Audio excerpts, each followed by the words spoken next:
we can get into it. Hey, everybody. Hey. How's everybody doing? Awesome. How are you doing? Doing great. It's good to see you all. It was so casual and suddenly it got very awkward. What happened? We hit record. You're like the anti-Oprah or something. We clicked record, and I was trying to set a stage for people who may not know that we've been talking to each other for like 3 hours today. But it's true. We've spent some time together already. Little bit. Just a little bit. And even though we've spent a bunch of time together, it's always good to see you. I'm glad we've got more time. Absolutely. Okay, so we're going to talk about policy feedback loops and all the things that come along with policy feedback loops. Maybe before we do, if I could ask everybody to just do kind of like a quick 2-sentence introduction of who you are, where you work, and what you do. And then I'll do a little bit of framing and we'll get right into it. So Jamila, do you want to start for us, and then we'll do Deepak and then Connie? Sure.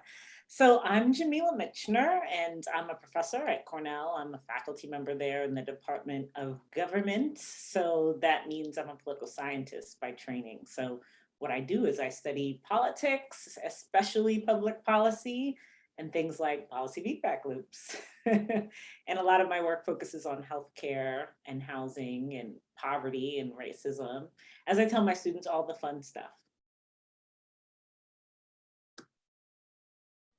Hey, I'm Deepak Bhargava, and I'm a distinguished lecturer at the School of Labor and Urban Studies at CUNY.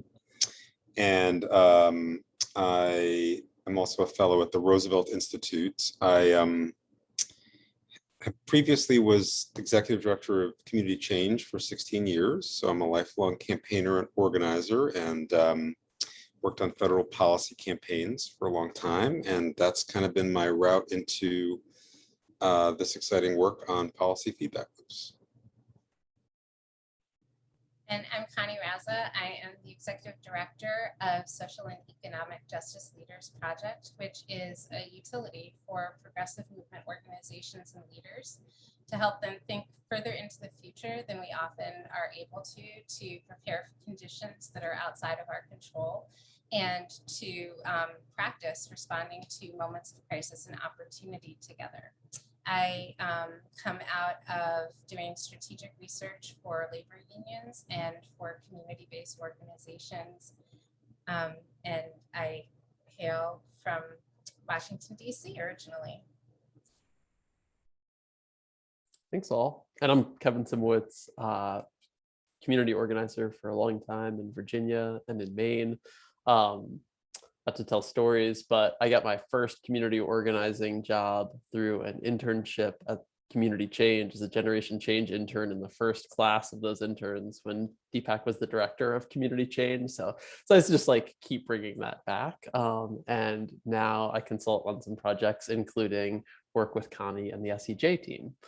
So for today, it's great to have this conversation that we've been having about policy feedback loops for months, close to a year now, in the context of the Forge, where organizers are always thinking together about what are we doing, what are we learning, and what does it look like to keep doing and learning those things together. So really excited to get to chat with you all, and excited to hear what comments and feedback we get from people who listen and think about how policy feedback loops factor into the campaigns that they're working on now and we'll be working on down the road. So we keep saying it, but Jamila, I guess I'm going to turn to you first. What do we mean when we say policy feedback loops? So like if policy feedback loops are a cake, what are the essential ingredients that we need on our shopping list if we're going to bake one? I always get the hard questions. Sorry.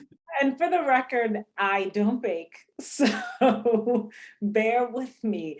No, I mean, when we think about policy feedback loops, the core intuition is really that policy creates politics, right? So what happens right now with a given policy lays the foundation and creates and kind of institutionalizes a set of processes that as we move forward into the future are going to affect what the political conditions are in that future, right? So if you think about ingredients, like you can, if we have a cake, we can put into the ingredients all of the cake that the ingredients that we have for making a policy, right? You need the design of a policy, you need the key actors who are involved in making the policy, whether it's legislators or other political elites, interest groups, movements. You have all of those actors, all of those aspects of a policy. You have the way the policy is implemented. You have the way the policy is evaluated. All of those different pieces of the kind of policy puzzle. But the thing about feedback is that you add the key ingredient, which is time. You move from the present of what the policy is doing in the present, what it's accomplished in the present, how it's designed in the present, and you go forward and you look at the consequences of all of those aspects of the policy. And as time goes by, depending on the policy, those ingredients create unfolding conditions, changing conditions. That might mean that in the next round of policy making, it's easier to achieve your goals. Those things, though, might mean that in the next round of policy making, it's harder to achieve your goals. It might mean nothing because we have neutral or offsetting policy feedback effects. But what the policy feedback ingredient that is key here is really time, and thinking about how what we do now shapes the political circumstances that we're going to have to deal with going forward. Time's the key ingredient when we're baking too. So I think it seems like we've hit the overlap. I think that's why I'm so bad at baking. I'm always like, oh wait, how long again? And wondering if you wanted to offer an example or two of a policy feedback loop that we might all be familiar with as a policy, but maybe not as a policy feedback loop. Yeah, I think the easiest one for me to fall back on here, and I like easy, life is hard enough, is right in my wheelhouse, which is healthcare and Medicaid, right? So most of us do know, or at least we should, since there's like 80 million people in the country at this point who rely on it. We know about Medicaid. We know that low-income people and folks with disabilities and folks who are on the economic and racial margins really rely on Medicaid as a program. And we think about and understand all of the health benefits that come from that. But it's easy to forget that Medicaid has implications for our politics too, and for our democracy, and across a bunch of different levels, right? Some of it is just the resources that Medicaid provides people with. So you get health as a resource. And that's a resource we know that equips you to be able to participate more robustly in our political system. So having health insurance, being healthier, all of those things, living longer, all of those things mean now you can be around to be a participant in the political system. If I'm an organizer, from the perspective of an organizer, you want your people, the communities you're organizing, to be healthy and to be able to engage in that way. But beyond that, the feedback piece of Medicaid that I really pay attention to in my work is how the experience of that program itself shapes the way that people engage democracy and engage the polity, right? So as I'm, utilizing Medicaid, as I'm enrolled in Medicaid, I'm being treated in particular ways. I'm experiencing the government. I'm experiencing perhaps how easy it is for me to get benefits, perhaps how difficult it is, how many administrative burdens are associated with those benefits. I'm coming into contact with all sorts of people who, for me, in many ways, may represent the most government I ever come into contact with. And that shapes the way I think about who I am as a member of a political community, my voice. It shapes the way I think about the government, how they're responsive to me or not. And it shapes how I think about those things, because Medicaid is a federated program that is a function of what the federal government is doing, what the states are doing, and even what localities are doing. It shapes the way I think about government and politics across all those levels. And what my research shows, and we have other research now that corroborates this, is that the way that the political decisions I make, whether to vote, whether to engage on a local level, and my political preferences, after having been enrolled in Medicaid are different because of that experience, right? And not just because of what I brought to the table already, because I was living in poverty or because I was a woman or because I was a person of color, but because of the actual experience of being enrolled in that program. And that's a way where the policy itself creates a different kind of politics. It shapes whether, who, and how people are going to be engaged going forward. And that's just for the beneficiaries, right?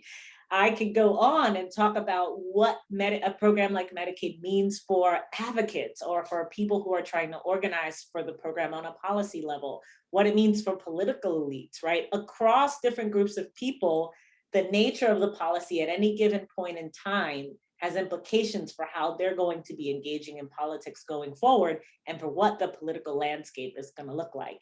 It's why the politics of a program like Medicaid are in many ways so difficult and rocky and hard, but also oftentimes filled with opportunity. Can I jump in for a second? I mean, one of the things that every time that you talk about policy feedback loops, I really do have a new aha moment. I feel like my first aha moment was the idea that it actually like the cake actually resets the altitude at which you're baking the next time. Do you know what I mean? It's not just that you have cake at the end, but you actually have changed the environment. So that's one. The second is that the policy feedback loops are happening whether you mean them to or not. And so it's a bit about how are we attending to that on the front end. And then the third today is that it's not just the policy actually, but it's not the big policy alone. It's also all the little policies that go into the implementation of that big policy. And so that there are opportunities not just at like a legislative moment or even at a sort of like executive moment, but that there are opportunities in the administration of a program or something. So I just wanted to name my ahas. I love that. It's like in graduate school when I would like submit something to my dissertation chair and then she would tell me what she heard me saying. And it was always more brilliant, much more brilliant than anything I thought I was saying. That's what you just did for me, Connie.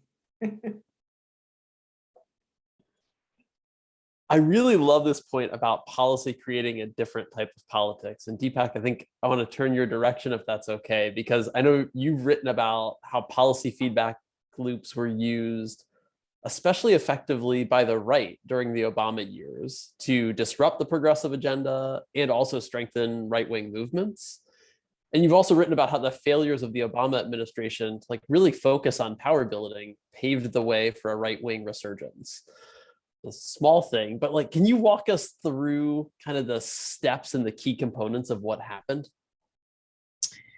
Yeah, I often think now that we're living in the world, that scary world, the dangerous world, that's the result, the direct result of the fateful choices that were made by the Obama administration and congressional Democrats, and also their conservative and Republican opposition. So the Obama administration really deprioritized, I think fairly deliberately, a whole host of potential priorities that would have altered power relationships in society in favor of people who didn't have power.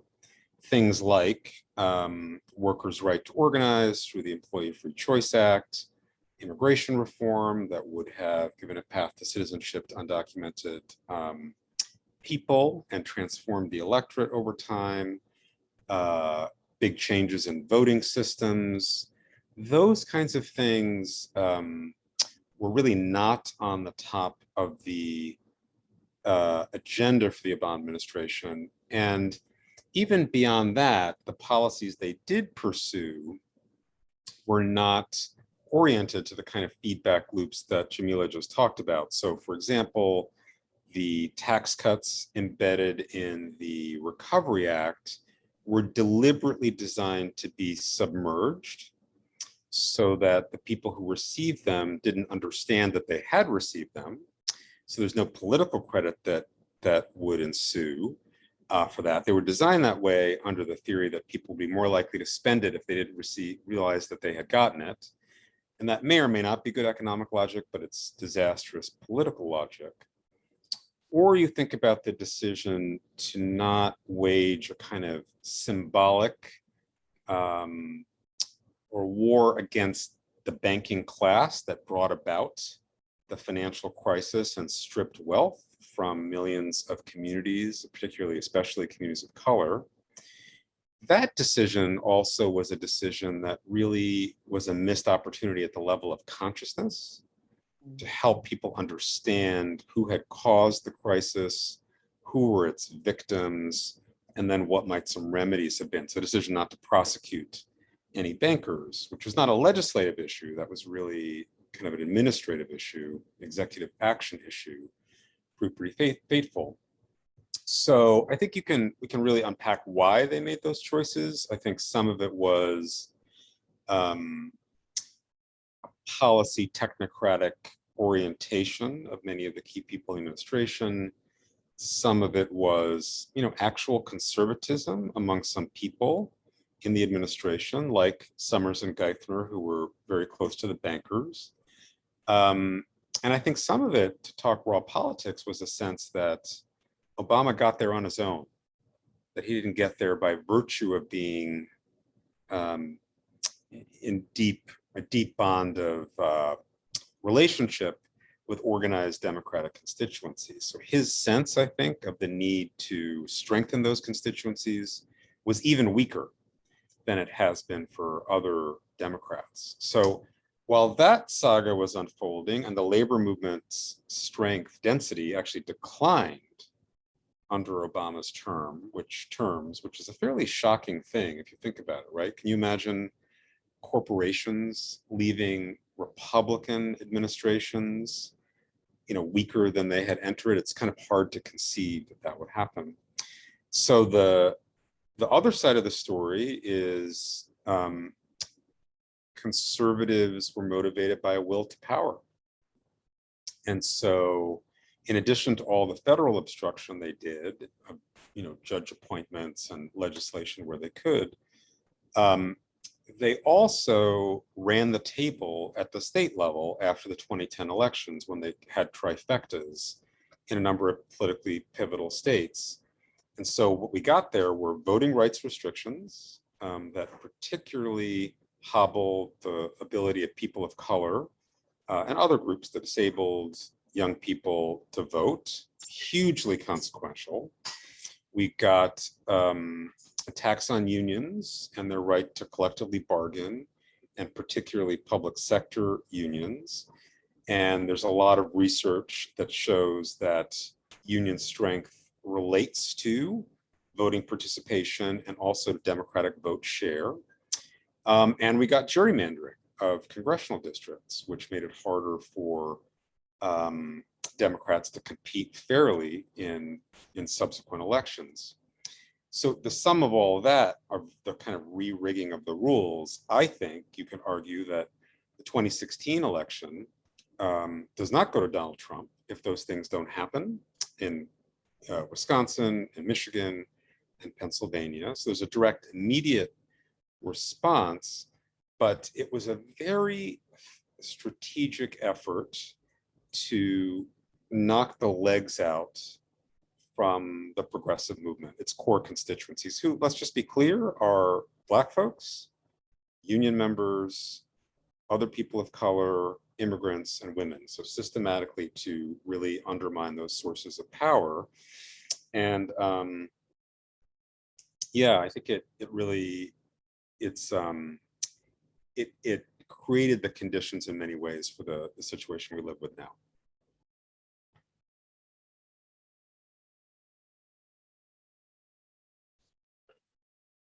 And just to repeat that point back to make sure I've got it, it's the argument that the sort of lack of attention to power building during the Obama administration years, like it created the conditions for the right to do what you just described, to knock the legs out intentionally, but then also either intentionally or it also directly contributed to like a lack of power for movement organizations at the same time. So like really both of those blows coming simultaneously. Is that right? Yeah, absolutely. So I think the voting power of people of color was reduced at the most simple level, and the organizational clout of unions, who are crucial to not just equality in the workplace and equity at the workplace, but also to democracy functioning. Both those pillars got substantially weakened, and that created the situation in which this toxic right-wing populism could emerge. Yeah, I think sometimes when we think about policy feedback loops, we treat them as a nice to have. Part of what I hear in this argument is like, we have to have them, like if we want to build power, both in the short and in the long term. Which, Connie, is where I think I'd turn to you, because you've really centered feedback loops as one of the areas where SEJ's work focuses in helping think about long range planning. Curious if you could talk a little bit about why you feel like they're such a useful tool for the work that you're leading at SEJ. I mean, I feel like actually today I have better language for it than I had 20 minutes ago. I think, like, either way, the feedback loop is going to be there. And if we don't attend to it, we can't make sure that it's in the service of people in our communities, our organizations, and so forth. And that it actually, without our attending to the policy feedback loops being in the service of those groups, that others will be attending to making sure that they're in the service of the powerful, the wealthy, like the folks who actually aren't concerned about the well-being of the public, or of like the sort of commonly held public goods and services. And so I think for me, the fit is that it requires a longer view than the very immediate needs, and that we can actually be getting those immediate needs met and be at the same time undercutting ourselves for the long haul. And that is no good. But what if we got the immediate needs met and we were changing the altitude at which we were baking the next time we needed to get those needs met, right? And then we could have cake and bread and all the good things that now I want to eat because you started us off this way. But I think that, like, it is a reorientation that's super aligned with the role that SEJ is playing for our organizations and leaders, of thinking longer term than we ordinarily are able to, and really tying that to the work that we need to be doing today.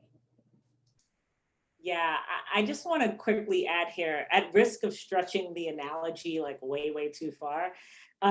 This is actually true, which is that for my birthday recently, me and my partner baked a keto cake. So it didn't have sugar in it, and it was very low carb. I think it was like 2 carbs a slice. And when we gave our kids the cake, they were like, wow, even though this is healthy cake, it tastes like real cake, right? It's super good, and we're like, actually, the ingredients are really different, but it still tastes good. And I think feedback sometimes works this way in terms of, the ingredients sometimes have to be different when you're thinking about how you want to try to initiate particular feedback processes. Feedback will happen one way or the other often, or it won't happen and you'll miss opportunities for positive feedbacks, right? But once you're aware of it, right, it's not like anyone's like, oh, this idea of policy feedback is something I'd never thought of before, that policy can shape politics. I think it's intuitive for a lot of folks, especially folks that have been doing organizing work. But moving from the like, oh, this is intuitive and it makes sense, to no, let's really stop and think. What ingredients can we switch out here so that we actually get something that's a lot healthier for our polity and for our movement and for organizing? Instead of using sugar, I'm going to use this monk fruit extract. Turns out that doesn't increase my insulin, right? And similarly, right, instead of having this coalition in order to get the policy passed, which may make it a little unsustainable for us to do the next thing we need to do, how can we have a different kind of political coalition to make this possible? Instead of designing it in this way, which may save a few bucks, how can we design it in this way, which might be slightly more costly, but is going to position us better, right? I will say it was much more expensive making the keto cake than when you just make the Duncan Hines cake in the box, right? But the idea is like what this is going to mean for our future is going to be different because we won't be having all this sugar, right? Similarly with the policy, what this is going to mean for our future politics is going to be different because the ingredients are actually healthier for us as a polity. We should definitely link to the recipe for this keto I cake. totally think, I was gonna say, I think I need that recipe, and I think the Koch brothers and Alec and those people, they clearly have the keto recipe, while some of us are still doing Betty Crocker, not anyone on this call, but I hear that's still done, yeah. I mean, I just want to pick this up though and just stay with this for a second, because I do think that one of the things, Deepak, from what you're recounting of sort of the Obama years, is that attention to not just delivering in the immediate term, but really laying the foundation for power in the future and having the patience to be able to sort of do the thing that's going to take a little while. It's going to get a ton of blowback in the moment. And then it's actually just going to set the conditions for the next big thing that you knew that was coming. And so it doesn't all need to be like actually huge and groundbreaking, but it could be backbreaking if we're not attending to it ultimately. I think that's such an important point in terms of the like cultural asymmetry that we need to address through this work, because you think about the famous battle in Wisconsin where Scott Walker was demonized, vilified, there were mass marches in the state capitol.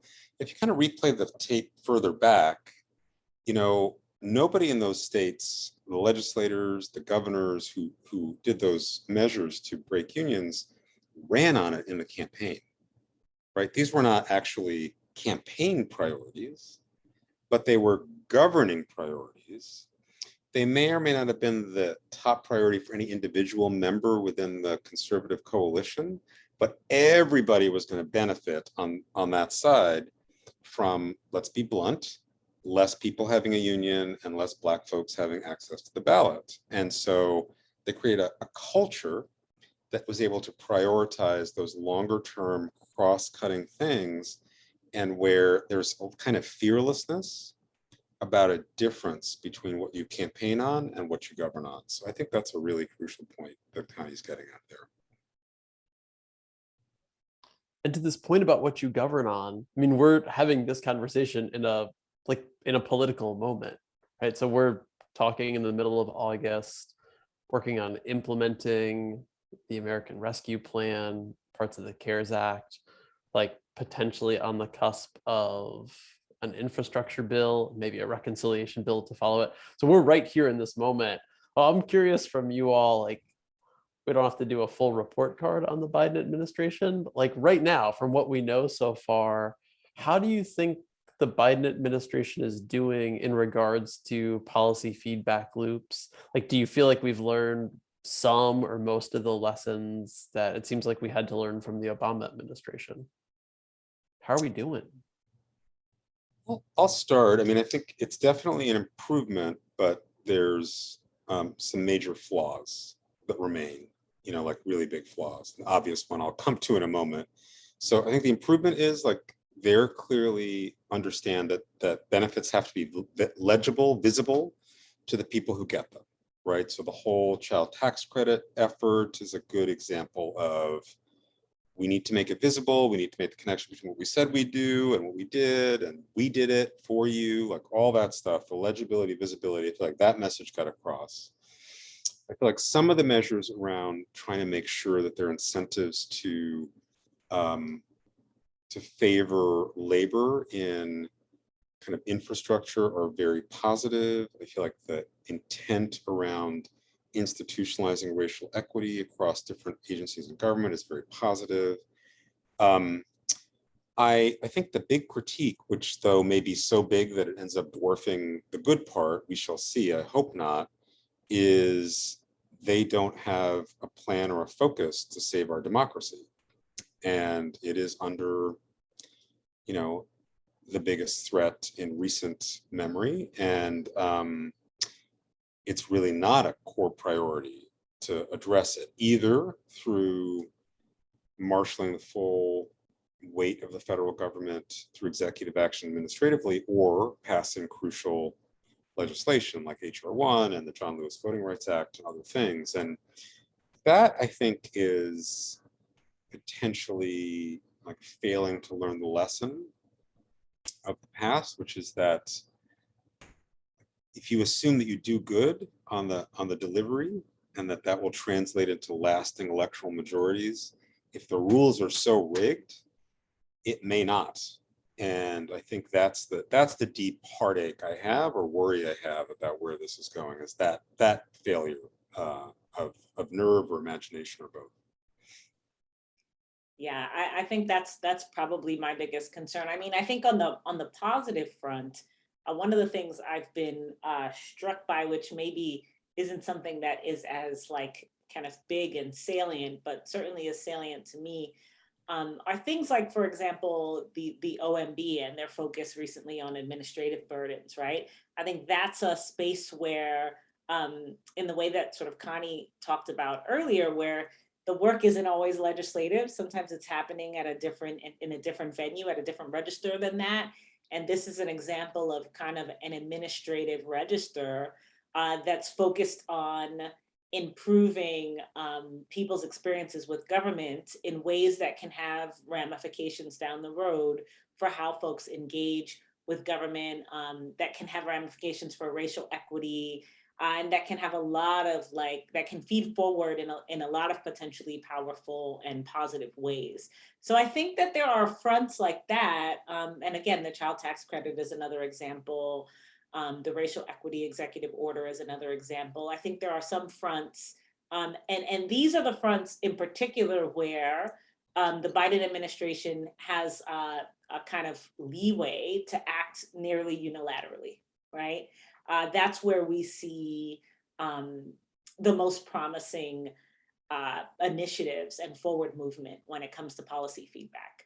But on fronts where there's legislative action that's required and a different kind of political coordination and navigating our deep partisan politics in the halls of Congress, when that's necessary, that's where the challenges are a lot more marked, and where we're just not seeing the same kind of progress and forward movement and success with the Biden administration. There's a very loud car going by. Loud Okay. This is where I live. So I would agree with what both Deepak and Jamila have said, and just add, I think that one of the things that is, I'm not sure that this gets to it, but I think to the point that the Biden administration and the legislature, right, are going to do what they're able to do and what we create political space for them to do. One of the things that I think is both exciting and challenging is I do think that there is quite an appetite to be thinking about the policy feedback loops that we're creating, that we're putting into place, and the ways that we're doing it. I think that there are some people in the administration in particular and in agencies who are really steeped in this way of thinking and are bringing that into the work that they're doing on those other registers that Jamila was talking about. And I think that we are so steeped in a culture of immediacy and of responding to the great need in our communities, that the political will, and I think there's still a power imbalance, frankly, to be able to actually see the policy loop sort of disposition through is really challenged. And so I think that the thing that I'm noting is that we are in a particular political moment and people are looking at where what is the window of opportunity here to actually get stuff done? And that given that, then, like, how do we move to have the great impact that we could have in this moment? I think still is, and I'm not saying it shouldn't be exactly, but is still sort of like outsized compared to the feedback loops. And I think that this is, to both what Deepak and Jamila were saying before, like actually a critical moment for us to be thinking about those feedback loops, because the kind of like when we're going to feel it is when we are hoping for democracy to function well. And the depth of the belief of that certain ideas are partisan, and the kind of like rancor around that, and actually like just pushing away from the table of political conversations because of that, like that also is a feedback loop. Like there's a cultural element to what these feedback loops can do that feels to me like very important for us to attend to. And just as a final thought on this, like the fact that a bunch of Republicans think of democracy as a Democrat issue, and a bunch of Democrats think of democracy as a technocratic issue. And so then where does that leave us, except for the experience of what it means to participate in democratic practice, small d democratic practice, and where are people able to do that, and what is their experience of that?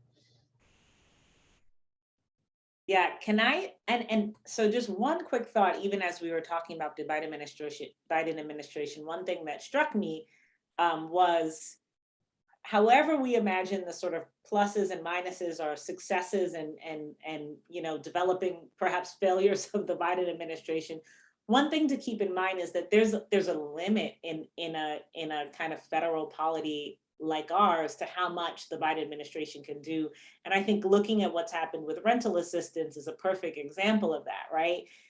The administration sort of took significant steps to make those funds, to make those resources available to states and localities. And some of those states have just not done anything with those resources because they lack the infrastructure to do so, they lack the motivation to do so, they, et cetera, et cetera. So even while we keep an eye on the Biden administration, I think, thinking across levels of government is really critical too when we conceptualize policy feedback. Just wanted to double click also on one other thing Connie said that I think is maybe like an edge for the future, which is really thinking about the role of policy in identity formation. So I feel like one of the things that happened in the Trump years, they were sometimes kind of bumbling on policy, but one thing that he did using the power of the bully pulpit and the machinery through our government is to really activate, a very, let's just say racist white identity politics that it's always been there. It's like a through line, but he weaponized it politically and othered, vast parts of the population in a way that kind of reorganized our politics and our battle lines. And so I don't know what that looks like from the perspective of small d democratic governance. But we do need to have a theory of the case, I think, about how policy relates to that kind of identity formation where there isn't othering, where white supremacy is aggressively challenged, and where there's some new conception of us that that seems to me to be a project that has yet to be, fully developed. Jamila, you've written specifically about centering race and policy feedback loops. Rather than having it be a thing that's either totally ignored or tacked on at the end. So these questions about policy and identity, do you want to talk for a little bit about what it looks like to center race and policy feedback loops when we do it well? Yeah, I mean, I guess I would maybe extending on what Deepak said, I'm gonna admit that I don't know that we know what it looks like when we do it well for sure, because we haven't historically done it well. So I'll admit that piece. But I mean, I think that the core logic is just that every aspect of the policy process, whatever level we're thinking about that policy process at, in the United States, other places too, but this is where we're talking about, is racialized in some way, has a certain weight or meaning when it comes to race. If we think about whether it's cultural aspects of policy, the way that we view or understand a particular policy, who we think it benefits, whether we want those kinds of people to benefit, whether we want strings attached when we give anything to those kinds of people, ideas that we have about racialized populations, about race and deservingness, um, and racial power, whether, for example, legislators or policymakers of color are in power, what sorts of power they have. All of these things are part and parcel of the larger policy process. So I don't even know what it means to think about policy feedback without race being involved. Like, it's race, racism, structural racism, they're there, they're baked in, right? So it's a question of like whether we realize that they're baked in, how they're baked in, and whether we have a systematic way of thinking about and identifying those places where race is baked in, and then sort of zeroing in there and being sure that we're kind of attending to the reality that racism and racial identities are going to matter in this space, right? So I think rental assistance is a perfect example. I'm keen, for example, on seeing data on where rental assistance is most stalled out, right? And of course, the first thing I'm going to think is like, what are the racial demographics and the kind of racial contours of that look like? Well, why is that the first thing I'm going to think? Because I'm obsessed with race? Like, well, maybe. But more than that, because we know in an arena like housing that's decentralized, so it gives localities lots of power. Well, when we think about the US historically, what happens in the context of decentralization where localities get lots of power? Particular localities like places in the deep South, places in rural communities, and not only those places, frankly, use that power, that discretion they have over distributing resources and deciding eligibility and deciding processes for who gets access. They use that power in ways that tend to create racial disproportionalities, to give more access to white folks and less access to Black people and to folks of color. So we know that historically, we could sit here for the next couple hours and spout off examples. Since we know that, we already know that that happens. And we know it, not just that it happened in the past, right? But that it continues to happen. If we look at the financial crisis, 2008, 2009, that was racialized. It's not like these are things of the past. So because we know that, we have to attend to that. And when we're watching policy processes unfold, we have to think about race matters. Who's disproportionately affected? Which target populations are in our mind when we're thinking about this policy? And how is that shaping not just the specific aspects of policy like design and implementation, but those what feels like those softer pieces that we've been talking about, the cultural pieces, right? Which identities are going to be activated? Which communities and ways of thinking are going to be weaponized and to harm who? All of those things have to be a part of the process of how we think about and strategize around policy feedback. And all of those things involve race and racism. And there's no getting around it. One of the things that just occurred to me as you were talking, Jamila, is that there are ways in which I feel like the right has really clear stories actually about the cultural, at least the cultural feedback loops, which actually are policy feedback loops. And as you were talking, I was thinking about sort of the opposite of brilliant, like the maleficent power of the sort of welfare queen kind of thing that Ronald Reagan pulled out, right? And the policy feedback loop there was, we're giving away money, we're not requiring anything from it, and there's lazy and profiting and Cadillacs and whatever. And that then created a different altitude from which we made policy going forward. And the recession similarly, right? We had a story that actually is not unrelated to the welfare queen, that like folks were getting free money, trying to live high on the hog when they knew they couldn't afford it, whatever, right? And like to literally say nothing of that wages had been stagnant for decades and the costs had not been stagnant for decades. And the way that people could brook the difference was doing what they were doing.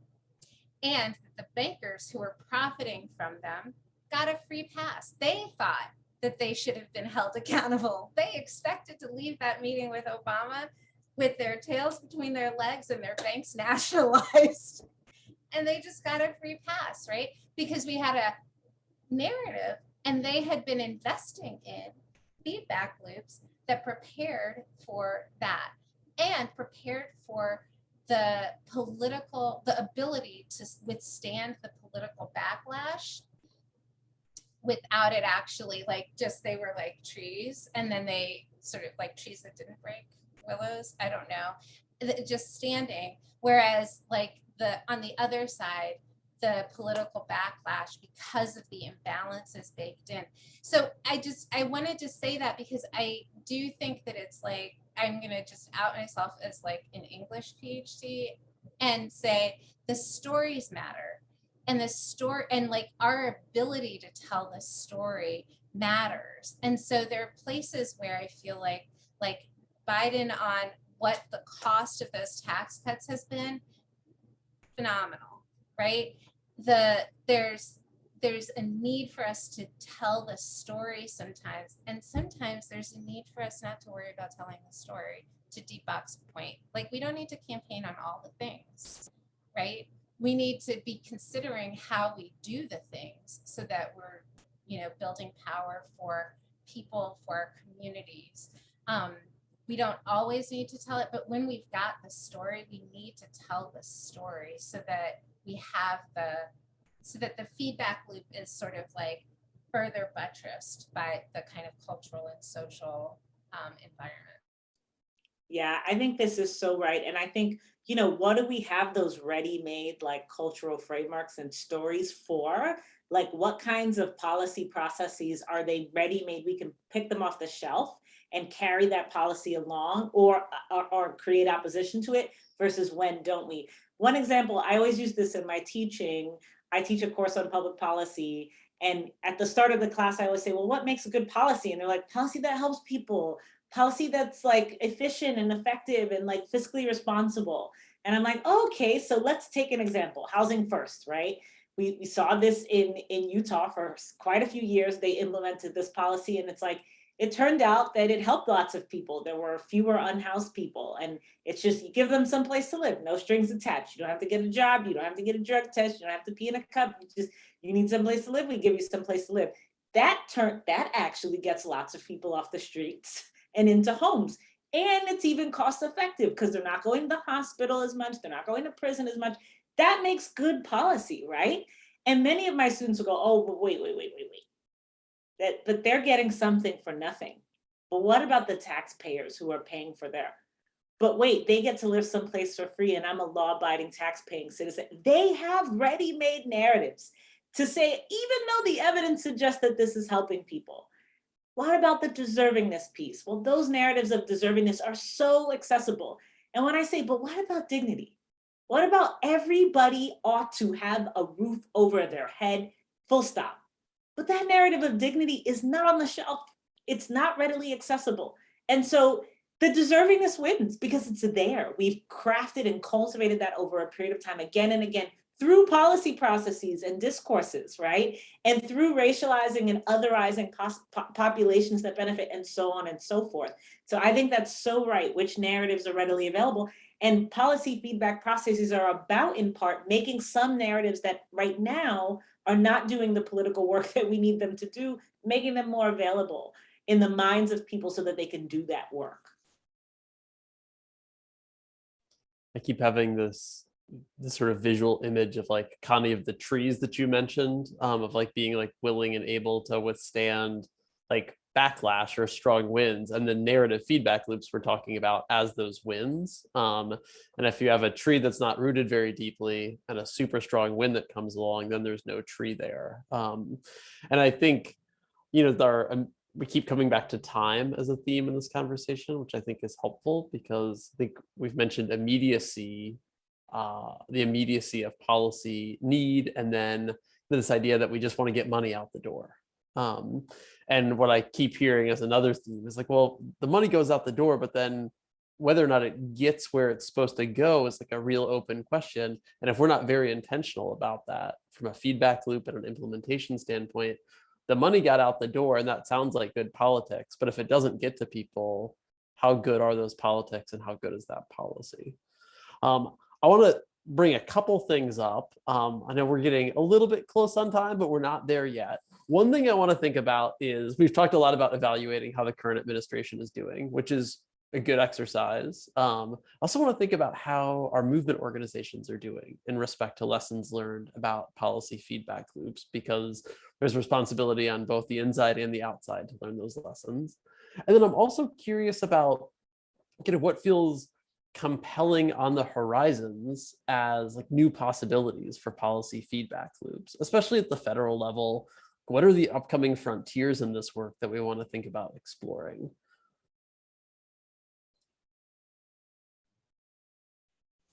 You take the latter question, maybe. That's great. Yeah. So one thing that I'm super excited about is the possibility of just a radical rethink of the whole area of enforcement. And so for a long time, the federal government has basically been weaponized against marginalized and vulnerable constituencies, particularly people of color. That's always been true. It's gotten worse since 9/11 and the buildup of the Homeland Security state. And so it's just been kind of it's been taken for granted by both Republican administrations and Democratic administrations that the vast majority of money we spend for enforcing the law should go in ways that harm and surveil and incarcerate people of color. And very little of those enforcement dollars should go to prosecuting landlords who discriminate against people, or going after tax cheats, or breaking up financial behemoths or tech behemoths under the antitrust laws. And so I think there's the beginning, partly in thanks to movement work over the last few years, the movement for Black Lives and others. There's the beginning of a paradigm shift, and you can feel it with Biden talking about, and the Democrats talking about antitrust enforcement and some of the appointments in that arena, talking about tax collection from the super rich. I think it's super exciting, super important, and that's power shifting. Those things are really deeply power shifting. And so what I'd love to see is like a people's enforcement budget that really asks some profound questions. Is an undocumented worker a greater threat to our country than to the owner of dozens and dozens of major properties who systematically discriminates against people of color? Really? Like, under what logic is that true? That makes no sense to me. But to look at our enforcement budget, that's what we think. That's how we behave, as though that was true. So that's one area that I'm immensely excited about. And then it feels to me like there's like a next generation potential set of issues that Jamila's alluded to, things like affordable housing, things like what does it mean for the government to be, federal government, to really be in the business of enforcing anti-discrimination laws, not just having the piece of paper and the certification, but like really, and how it spends its money. So I'm very excited about what I feel like could be a next wave of activity, thinking about how some of the wins in the infrastructure package get implemented in a way that builds power for care workers, among low-wage parents through the child tax credit. It seems to me like the future is really open and exciting in that way.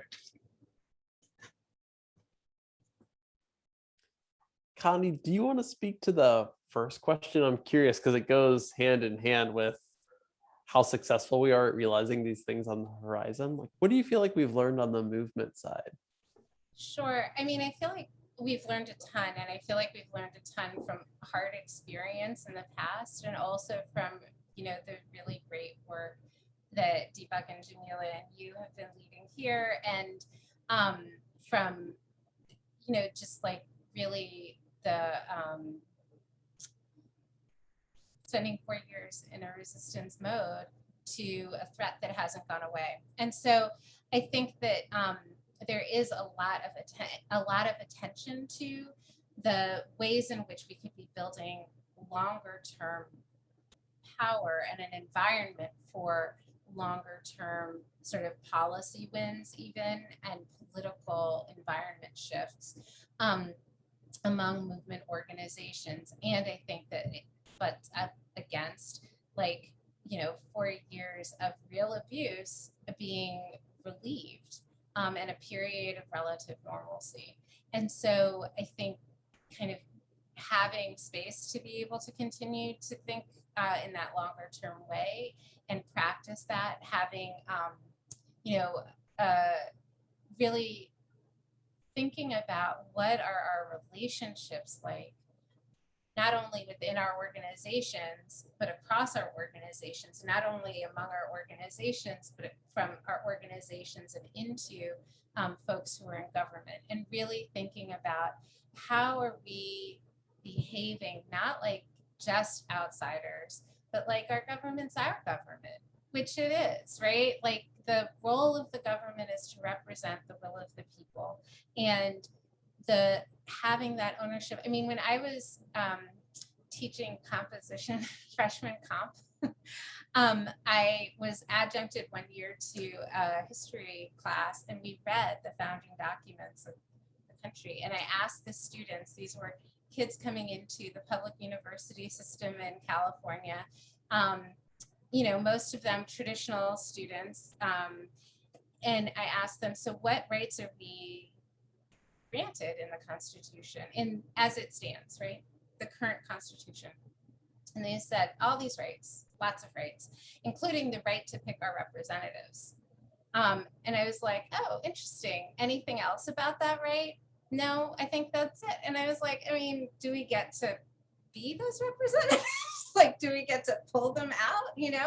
And they were like, oh, yeah, I mean, like once we're 35, we can be the president, you know? And I think that the kind of like stopping at we get to pick the people is a really different relationship than we get to actually be represented. We get to be the representatives, right? Like we have an ongoing relationship. And so thinking also about like, what does it look like for us to build strategically, or not strategically, to build with people who are in government around strategy, not in the middle of a negotiation, so that we have real analytical alignment, you know, with a bunch of folks who work in government. And we don't have relationships that way often that allow us to really build on that alignment. And so what's it look like to spread those more? I mean, some of us clearly do have that, but to spread those more and to really think about ourselves as part of a shared effort to make sure that our people and our communities are the first line of beneficiary for whatever is happening, you know? And so I think that that also is a piece that I feel like a lot of movement organizations are attending to right now, and feels really promising as a sort of shift. And I do wonder how much that is sort of like having really been on the outs, like maybe we can have a different relationship, you know? And it's not, I'm sorry, just one other thing. Please. Like, it's not that I'm saying like we need to agree on stuff. Like part of the point is like we should have relationships that can withstand not agreeing on stuff and needing to be in different places. Just like you and I can like disagree fundamentally on a thing and come back to each other and like be in it together and know that we're in it together, even though we don't agree on that thing, right? I thought there might be some disagreement earlier about that keto cake, so I feel like we've even experienced it here on this call. I Connie, I really love the way that you think about kind of these questions of co-governance. I think what you just described is just like a really important and nuanced way to think about think in a more complicated way about this like inside outside relationship as like less of a dichotomy and more of like an ongoing relationship. I I want to be mindful of time, and so I might ask if everybody wants to like jump in one or two more times, but like to sort of bring us to a close.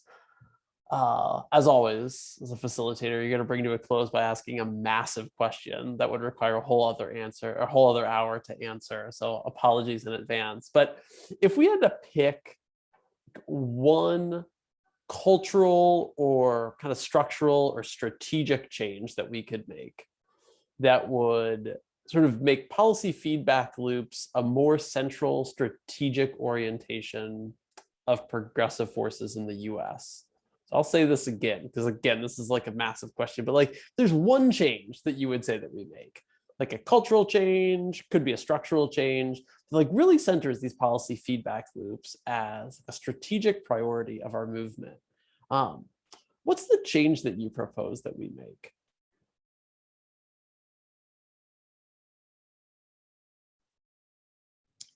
Well, of course, I have multiple ideas, but I'm going to just pick one and be, for once, follow the rules, which is I think we need a kind of massive effort to train and retrain a generation of people who do policy work, organizing work, and political work to reimagine the relationships of those domains.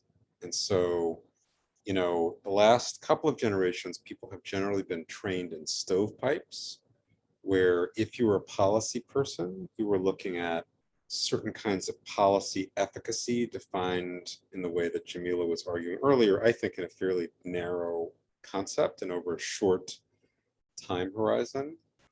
And more interested in a way in certain kinds of substantive content than procedural or political or cultural impact and power relations. So I think we're going to need a generation of policy folks, as an example, who are fluent in the language of power in order to, in each domain and across all these domains, really imagine and create some new paths forward. So I think similarly, you know, organizers will need to take increasing responsibility for policy design. It's not someone else's job. It's really going to be the job of grassroots leaders and organizers to, because they understand how the systems work, like what would it be like for tenants to have real power?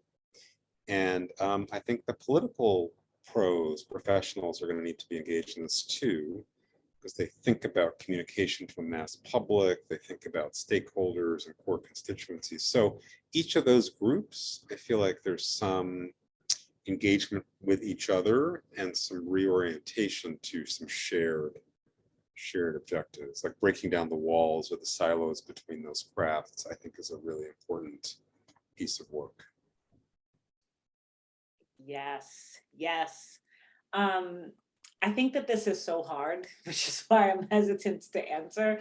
Whenever people ask me, like, if there were one thing, anytime I'm on a panel and any question starts like that, in my mind, I'm just thinking, no, no, no, no, no, no, no, I can't do the one thing. But I will try my best. You know, I mean, I'm sure that my answer to this question will be different if you asked me a month from now. Maybe it would have been different a month ago. I'm not sure. But part of what I keep thinking about is conversations that I've had over the last, I don't know, 8 or 9, or maybe now more months with folks who are doing tenant organizing, right? And one of the things, you know, that has really jumped out to me, and Deepak used this phrase, fluent in the language of power, right? And he was talking about different people, and I completely agree with what he said. But one of the things that's really jumped out to me is how ordinary people who are being affected by the housing crisis, who are sort of, being kind of built up as grassroots, like indigenous organizers and leaders in their communities, are increasingly becoming fluent in the language of power. And, talking to a few people who said, I got involved in tenant organizing during the pandemic. And before the pandemic, I would have never thought about doing this because I was like a little worker bee, like go to work, come home, go to sleep, wake up, go to work, come home, go to sleep, wake up, pay the bills, make it by, like enjoy my life to the extent that I can with the limited resources and power I have in between. And then the pandemic happened and it was a break for many people. You stop that normal and you start to look around and say, hey, wait a minute. Why was I just doing that? And now, after all that, I can't pay my rent and there's nobody to protect me.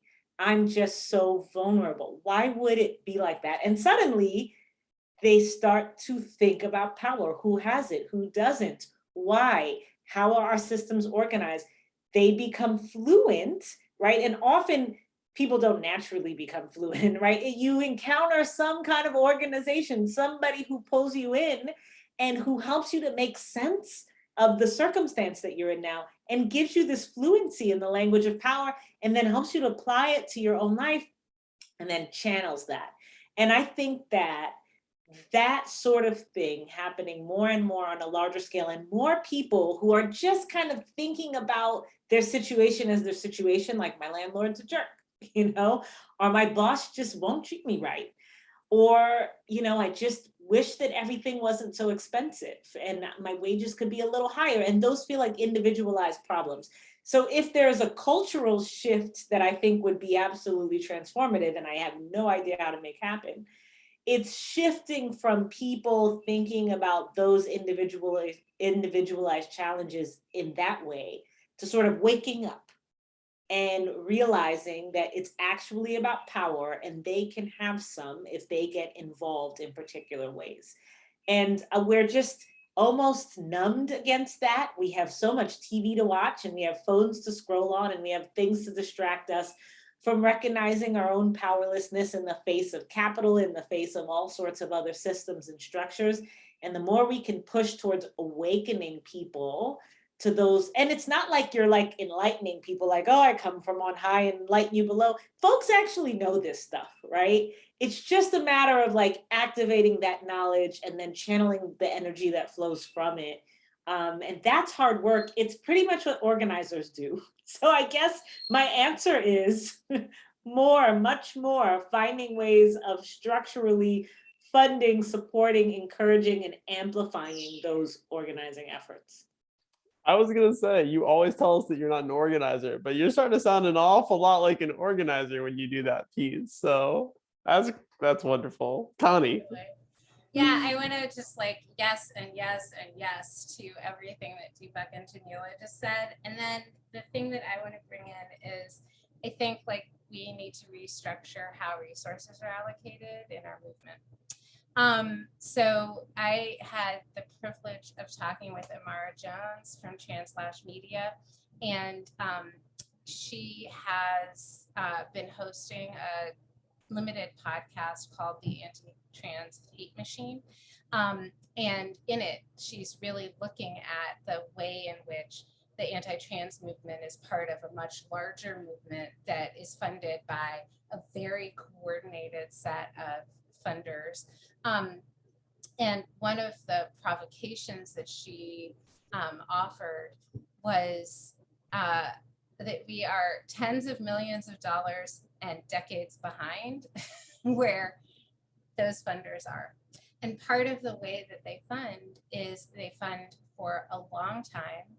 They fund an ecosystem of organizations, and they fund not for the 2-year return, but they fund so that their organizations can experiment, can fail, can advance the ball by failing, and by winning, right? And can then build and build and build. And as long as the incentive structure for most of the, especially on the sort of like C3, C4 side, more than on the labor side, as long as the incentive structure is really around 1 or 2 or even 5, which is a very generous like term, 5-year term, we are going to be looking at what are we delivering, and that is matched up against the urgency that community members are feeling. And so there's like a double incentive to keep our eyes right ahead of us, and a disincentive, frankly, to look further ahead at what comes next.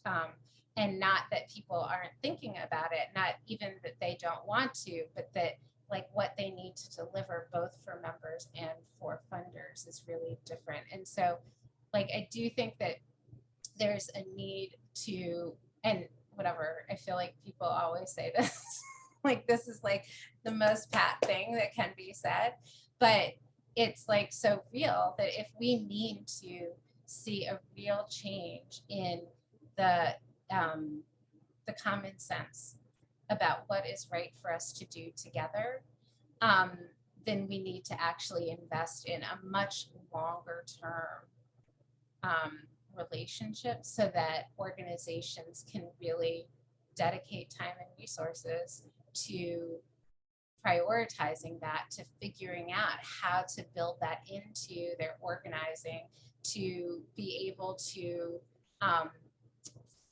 really experiment with how do we deliver today and lay the groundwork for the future, with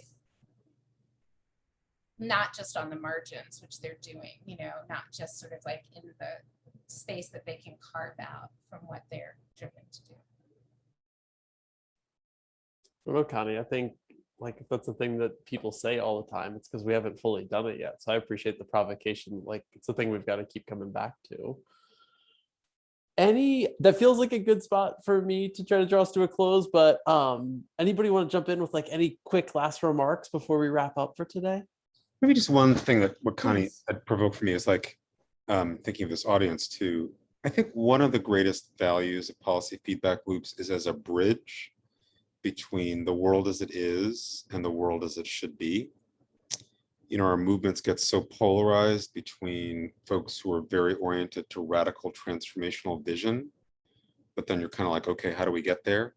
And folks who are so focused on the right here and now, like what's possible right here and now, which often isn't very much. And they get critiqued, in my view, rightly, for not having enough imagination. And so to me, like it's crucial as a bridge for people who are committed to a radical transformative vision of society to say, how are we going to do our short-term battles in a way that alter power relationships that move us in that direction? And so for me, the reason the policy feedback loops, they're cool, they're sexy, they're hella sexy, they're interesting, like I'm learning so much about this from working with Jamila and all of you about this, but like they're the bridge. And that's what I feel like, that this radical, scary world that's flashing into view for us that the right has brought about of end to democracy and into multiracial democracy, like it's paved, that road is paved with policy feedback loop after policy feedback loop after policy feedback loop. And so I think we need to, build that bridge. And I think it's a crucial missing element for us to get to the kind of transformation we really need.